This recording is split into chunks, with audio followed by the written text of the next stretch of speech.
90% of our companies don't deal with disasters on a daily basis.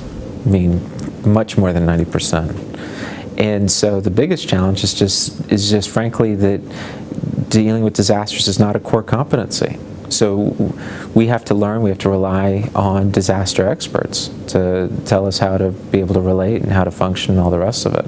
We need to really reach out through the associations and through the partnerships of working with the private sector so they understand how we operate, we understand how they operate, but more importantly, we get past this artificial division that says government does this and the private sector does that, and go, we need to be a team. We've struggled for some time after Hurricane Ike came through and devastated many of our chemical plants with water.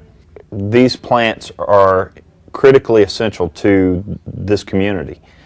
These plants need their employees, and they need them on site, and they need them to be working every hour of the day. The problem is that their employees also suffer the loss of their homes and their livelihoods. What I learned over a lot of disasters was instead of competing with the private sector, we really need to be working as partners. Oftentimes we've been asking the wrong question. We've been asking what the private sector can do to support our mission. We should be asking the question many times, what can we do to help the private sector to get back operational? You know, for every grocery store, for every pharmacy, for every hardware store that opens up in a disaster area means there's fewer demands for the government to provide those resources. And since the private sector already has a much more efficient mechanism for providing those services, it only makes sense to work as partners.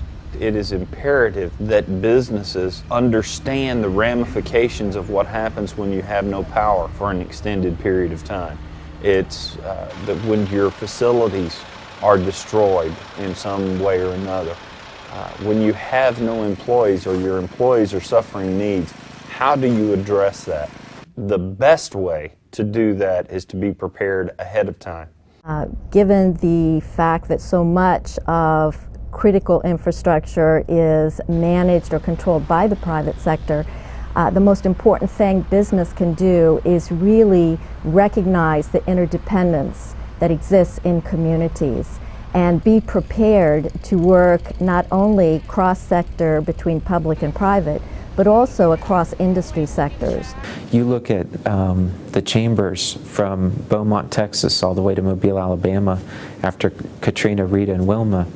And we had, what, over 120,000 businesses disrupted in the Gulf Coast, just south of I-10, let alone the hundreds of thousands that were connected to all of that.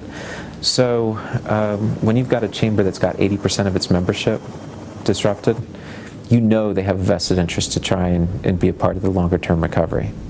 How do we work to ensure that as we go through these cycles of disasters, we come out stronger and that we make our communities more resilient against future threats? We're not going to be able to do that unless the private sector is part of the team.